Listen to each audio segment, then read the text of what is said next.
Beamy Ramon, just a regular guy in his early 30s, got a decent job in IT, a small house in the suburbs, and for a while, I thought I had a pretty good life. Married to Hannah for about 6 years. When we first met, she was amazing. Funny, smart, down to earth. We could talk for hours about anything and everything. We had the same sense of humor, liked the same dumb action movies, and just generally clicked. Felt like I had won the lottery. The first few years of marriage were exactly what I'd hoped for. A partnership. We were a team. If I had a rough day, she'd listen. If she was stressed, I'd take care of dinner and tell her to relax. It was easy. It was natural. Then, maybe a year or so ago, something started to change. It wasn't sudden. It was a slow burn. She started getting really deep into some online communities. Lots of articles, blogs, and forums. Her vocabulary started to change. Words I'd never heard her use before started popping up in everyday conversation. Words like emotional labor, microaggressions, and problematic. At first, I didn't think much of it. People get into new hobbies, new ways of thinking. Fine by me. But then it started being directed at me. I remember the first time it really felt weird. Came home from work. She was struggling to open a jar of pickles. I walked over, took it, and opened it for her in a second. Standard husband stuff. Instead of a thanks, I got a weird look. She told me that what I did was a form of benevolent sexism. Apparently, my action, while seemingly helpful, reinforced the stereotype that women are weaker and need a man's help. MFW. I just wanted her to have her pickles. I tried to laugh it off, but she was dead serious. That was the start. From then on, it was like walking through a minefield. Everything I did was suddenly a symptom of some deep-seated issue I never knew I had. One night, I was telling her about a problem I was having with a project at work. I was looking for advice, or at least just to vent. After a minute, she holds up her hand to stop me. She explains that she can't just listen to my problems without me acknowledging the emotional labor she's performing. She said that historically, women have been forced into the role of emotional caretaker for men, and she wasn't going to perpetuate that dynamic. I just stared at her. This was my wife. I wasn't asking a stranger on the street. I just wanted to talk to my partner. The conversation just died. I said okay, and we sat in silence. The worst part was the toxic masculinity thing. Everything I did that was even remotely traditionally masculine was now toxic. If I got a little frustrated trying to fix the leaky faucet, I wasn't just annoyed. I was unable to process my emotions in a healthy way due to patriarchal conditioning. If I said I was fine after a long day, I wasn't just being quiet. I was emotionally closed off and perpetuating a culture of male silence. My hobbies were scrutinized. Enjoying a steak was contributing to a culture of aggressive consumption. Watching an old action movie we both used to love was consuming problematic media with poor female representation. It was exhausting. I felt like I was being constantly graded by a professor I could never please. Her best friend was a huge influence in all of this. Whenever they talked, Hannah would come away with a whole new set of rules and grievances. I could hear them on the phone sometimes. Her friend would be telling her not to let me get away with things, that she needed to set firm boundaries and hold me accountable. Accountable for what? For being a normal guy? The intimacy, both emotional and physical, started to fade. It became conditional. If I had a good day where I didn't commit any microaggressions and successfully validated all her feelings, maybe I'd get a hug. If I said something problematic, I was met with a cold shoulder for the rest of the night. It felt less like a marriage and more like a performance review. I was constantly being told that our relationship wasn't a 50-50 partnership. She claimed she was doing all the invisible work, all the mental load of running the household. This was news to me. I cooked at least half the time, did all the yard work, handled all the finances and bills, fixed anything that broke, and did my own laundry. But because I didn't anticipate her needs or intuitively know when the dishwasher needed to be emptied, I was failing. My contributions were purely physical, while hers were deeply emotional and cognitive, and therefore more valuable. It was a game I couldn't win. I tried to talk to her about it, many times. I told her I felt like she didn't see me as a person anymore, but as a project to be fixed. I said I missed my friend, the woman I married. Every time the conversation was shut down with her new jargon, she'd say I was being defensive because my privilege was being challenged. She'd accuse me of gaslighting her by questioning her perception of reality. There was no room for my feelings in the conversation. My feelings were just symptoms of the problem. The breaking point started on a completely average evening. I'd stopped on the way home from work and picked up a pint of her favorite, expensive ice cream. Just a small gesture, a thinking of you kind of thing. I walked in, smiling, and handed it to her. She looked at the ice cream, then at me, with this tired, analytical expression. No thank you, no smile. She just sighed and said that this was a perfect example of what she'd been talking about. I had no idea what she meant. She explained that I was using a superficial gesture to avoid doing the real, difficult work in our relationship. That buying ice cream was easy, but deconstructing my ingrained toxic traits was hard, and I was clearly avoiding the latter. She said I was trying to buy her affection instead of earning it through genuine change. The ice cream sat on the counter, melting. I felt something inside me just turn off. It was like a light switch. Here I was, trying to do a nice, simple thing for my wife, and it was being treated like a strategic maneuver in a Cold War. I didn't argue. I didn't say anything. I just took the soupy ice cream and threw it in the trash.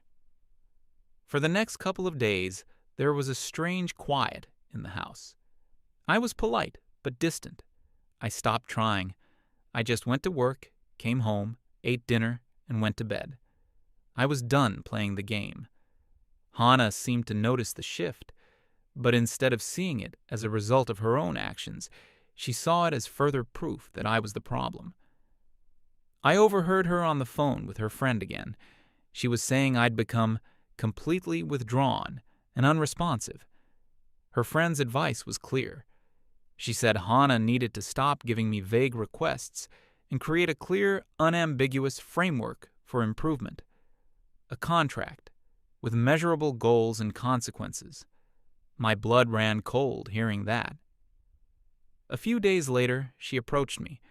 She had this determined, almost excited look on her face, like she'd finally cracked the code. She asked me to sit down at the kitchen table, telling me we were going to have a formal meeting to discuss the future of our marriage. A meeting. She pulled out a folder, a professional-looking folder with a neatly printed label on the front. It read, "The Relationship Equity Project, a framework for mutual respect and labor distribution." My heart sank into my shoes. She opened it, and inside were several pages of typed text, complete with bullet points, subheadings, and even a section titled Key Performance Indicators. She slid it across the table to me with an air of finality. She told me this was the culmination of all her research and emotional labor. This was the path forward. She explained that all the affection, respect, and intimacy I expected from a marriage would now be contingent upon my adherence to the terms laid out in this document. It wasn't a punishment, she assured me. It was an opportunity for me to step up and become an equal partner. I sat there, looking at the folder, then back at her face. She looked so proud of herself, so certain. She genuinely believed this corporate-style improvement plan was the key to a happy marriage. I didn't say a word. I just opened the folder and began to read. And with every line, the switch inside me that had turned off was now being dismantled and removed entirely. The document was divided into 3 main sections: domestic labor, emotional labor, and ideological development. The domestic labor section was something else. It was a chore chart on steroids. Every single household task was listed, assigned a point value, and delegated. Things like loading the dishwasher and unloading the dishwasher were two separate tasks, each with their own time window for completion. For example, dishes had to be unloaded before 8 a.m. Failure to do so would result in a deduction of partnership points. There was a schedule for cleaning the bathrooms, vacuuming, and even for changing the bed sheets. There was a clause about meal preparation, stating that I was responsible for planning and cooking dinner on Mondays, Wednesdays, and Fridays, with the menu to be submitted to her for approval by Sunday evening. It even had an appendix with a diagram showing the correct way to stack the dishwasher for maximum efficiency. I felt like I was reading a training manual for a job I never applied for. Then I got to the emotional labor section. This was where it went from absurd to surreal. It mandated a daily emotional check-in session for a minimum of 30 minutes. During this time, my role was to actively listen to her feelings without offering solutions, a practice it called holding space. My phone was to be off, and I was expected to maintain eye contact and provide verbal affirmations like, "I hear you," and "that sounds really difficult." There was a list of prohibited phrases, which included things like "don't worry about it" and "it will be okay," as these were deemed dismissive of her lived experience. It also required me to provide a minimum of 2 unprompted non-physical compliments per day. These compliments were not to be about her appearance, but about her intellect, her ideas, or her contributions to the world. An example was provided. "I really admire the way you articulated your point about systemic injustice today." I couldn't believe what I was reading. It was a script for how to be a husband. The final section was ideological development. This part laid out a mandatory re-education program for me. It required me to read one book or a series of articles from a pre-approved list each month. The list was full of authors and thinkers she was always quoting. At the end of each month, I was to write a 1-page summary and reflection, focusing on how the material had challenged my perspective and revealed my own privilege. This paper was to be submitted to her for review. It also stipulated that if I was ever called out for a microaggression, I was not to argue or defend myself. The correct procedure was to listen, apologize for the impact of my actions regardless of my intent, and commit to doing better. The document ended with a section on consequences and incentives.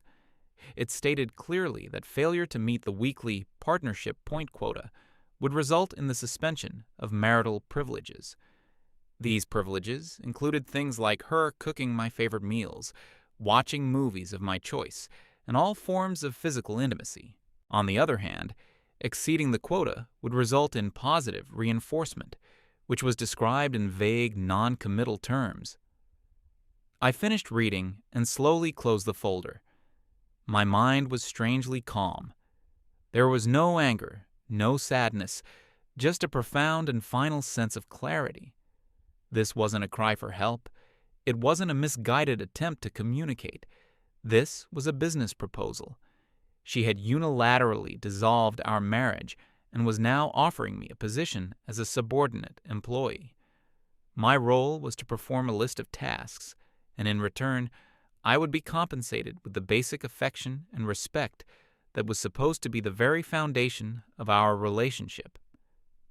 She was watching me, her expression a mix of nervousness and righteous conviction.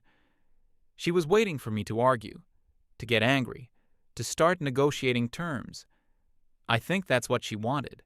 She wanted a fight, so she could deploy all her new arguments and prove how right she was. I didn't give her the satisfaction.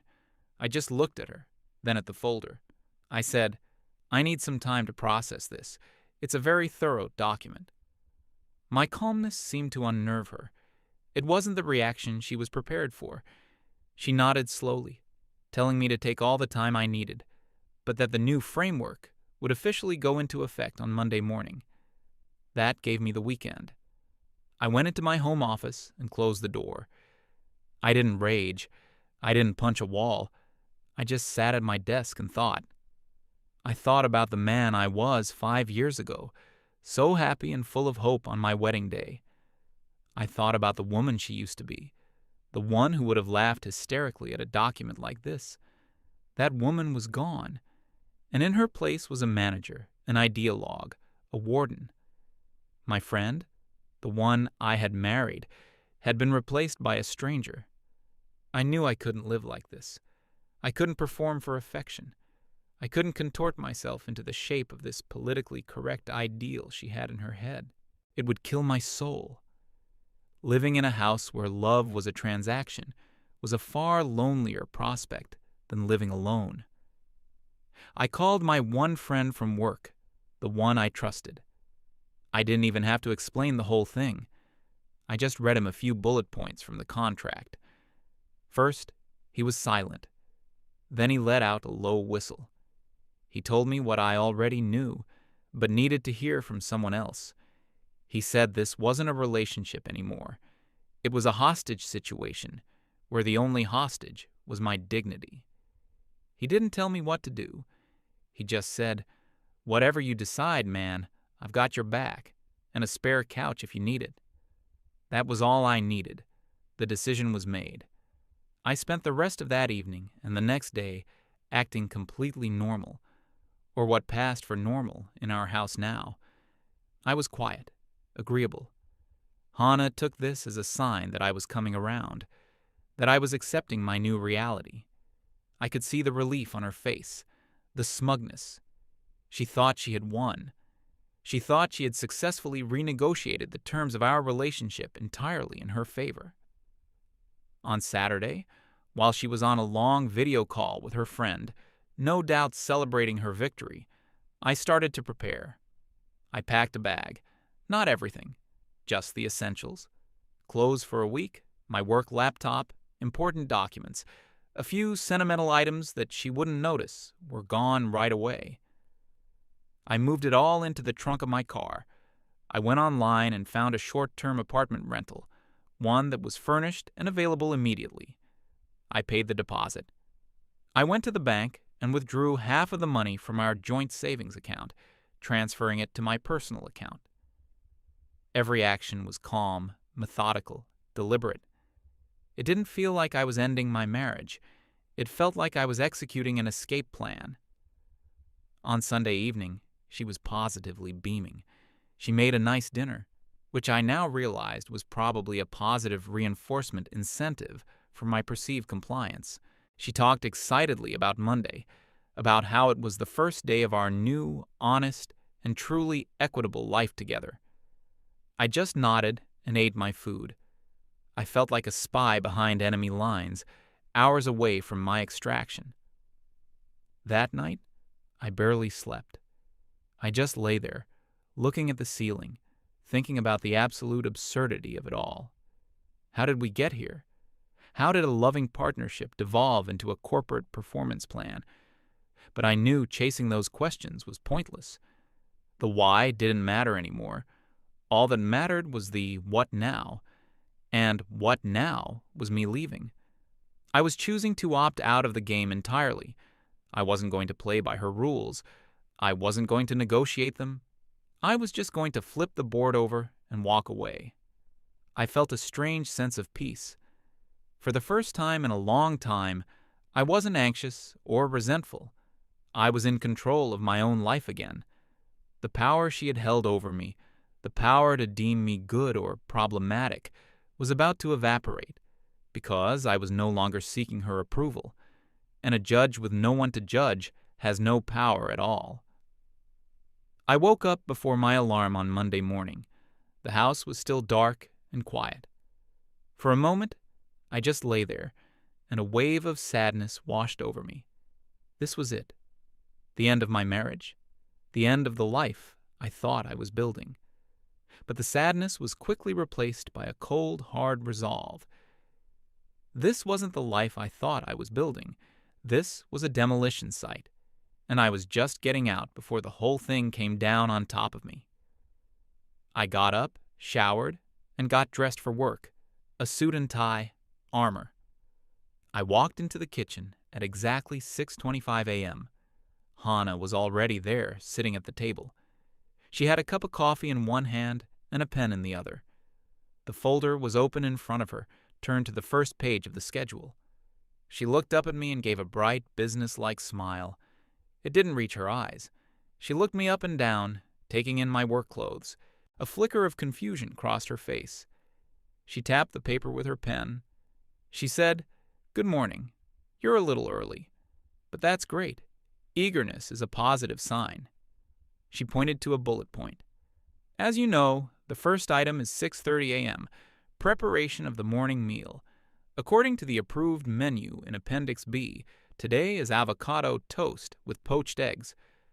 She looked at me expectantly, like a manager waiting for a subordinate to get to work. I didn't move toward the kitchen counter. I just walked over to the coffee pot, poured myself a black coffee, and leaned against the counter, facing her. I took a slow sip. The silence stretched. Her smile started to falter. She asked, "Well, the eggs won't poach themselves." I took another sip of my coffee. I set the mug down gently on the counter. I looked her straight in the eye. I said, "Hannah, I've had the weekend to review your proposal." Her brow furrowed. "Proposal?" I continued, "I've carefully considered the terms and conditions of the employment contract you've offered me." Her face went from confused to annoyed. "Don't be ridiculous, Ramon. This isn't a contract. It's a framework for—" I held up a hand, and to my surprise, she actually stopped talking. I said, "You have laid out a list of duties, a schedule of performance, and a system of compensation and penalties. It's a job description. The position you're offering is the role of husband, and the salary is the basic human decency and affection that used to be free." Her mouth opened, then closed again. She was speechless. I kept my voice calm and even. No anger, just facts. I said, "I've reviewed the terms, and I'm afraid I have to decline your offer of employment. I'm officially resigning from my position, effective immediately." The color drained from her face. She finally found her voice. "What are you talking about? Resigning? You can't resign from a marriage." I said, "You're the one who turned it into a job. I'm just following the appropriate business protocol. You see, I was looking for a partner, a teammate. I wasn't looking for a supervisor or a project manager or an ideological coach." I picked up my coffee mug again. I said, "You've spent the last year trying to fix me, to re-educate me, to mold me into your perfect politically correct man. You've analyzed my every word and action for flaws. You've graded my very existence. And you know what? I'm done. I will not be graded anymore." She stood up, her eyes flashing with anger. Here it comes, I thought. She started, "This is unbelievable. This is classic male fragility. The second you're asked to do the bare minimum, the second your privilege is challenged, you run away. You can't handle a strong, empowered woman who asks for what she deserves." I didn't let the words land. They couldn't touch me anymore. I just shook my head slowly. I said, "You've got it all wrong, Hannah. This has nothing to do with you being strong. I admire strong women. This is about you being unkind. This is about you being unfair. This," I said, gesturing to the folder on the table, "is an instrument of control. It's not about equity. It's about power. Your power over me." I took a final sip of coffee and placed the empty mug in the sink. I walked over to the hallway where my bag was waiting, hidden behind the coat rack. I picked it up. Her eyes widened as she saw the bag. True, genuine shock. For all her analysis of me, she had never once predicted this. She had been so certain of her power, so sure of my compliance. She stammered, "Where are you going? You can't just leave." I walked to the front door. I turned around, my hand on the doorknob. I looked at her, standing there in the middle of her perfectly managed kitchen, next to her perfectly constructed plan for a perfect husband who no longer existed. I said, "I'm not running away from a strong woman. I'm walking away from a toxic environment. There's a difference." She started yelling then, a string of all her favorite buzzwords: manipulative, gaslighting, weaponized incompetence. It was just noise, the desperate final broadcast of a failed regime. I didn't say goodbye. There was nothing left to say goodbye to. I just opened the door, stepped outside into the cool morning air, and closed it quietly behind me. As I walked to my car, I could still hear her yelling, but the sound was muffled by the closed door. I got in my car, started the engine, and didn't look back. The feeling of relief was so intense it was almost dizzying. It was like I had been holding my breath for a year, and I could finally exhale. The weight of constant judgment, of never being good enough, was just gone. My phone started buzzing in my pocket before I even reached the end of the street. A text from Hannah, then another, and another. When I stopped at a red light, I glanced at the screen. "You can't be serious. Come back right now. We need to talk about this. This is the most immature, manipulative thing you have ever done." I turned the phone on silent and put it in the glove box. I drove to the new apartment. It was small, generic, and smelled of fresh paint. It was also the most peaceful place I had been in a year. I dropped my bag on the floor, sat on the edge of the unfamiliar bed, and just listened to the silence. No one was here to analyze me. No one was here to grade me. It was just me. And it was okay. Over the next few hours, the digital assault continued. Dozens of texts, missed calls, voicemails. The tone shifted from angry demands to confused pleading, then back to righteous indignation. She accused me of abandoning her. She told me I was throwing away 5 years of marriage over a simple misunderstanding. She said if I would just come back and commit to the plan, we could fix everything. She still didn't get it. The plan wasn't the solution. The plan was the final symptom of the disease. Later that afternoon, a call came in from her best friend. I let it go to voicemail. The message was exactly what I expected. She didn't ask how I was. She just launched into a lecture. She told me I was a coward, that I was proving every negative stereotype about men, and that Hannah was a wonderful, brilliant woman who deserved a partner willing to do the work. She finished by saying she hoped I would educate myself and come to my senses. I deleted the voicemail. That evening, I sent Hannah a single brief email. I told her I was safe, I had moved out, and that our marriage was over. I said that any future communication about the practicalities of separating our lives should be done through email. I told her I would not be taking her calls. This established a boundary, a real one. Not a rule in a binder, but a line she could not cross.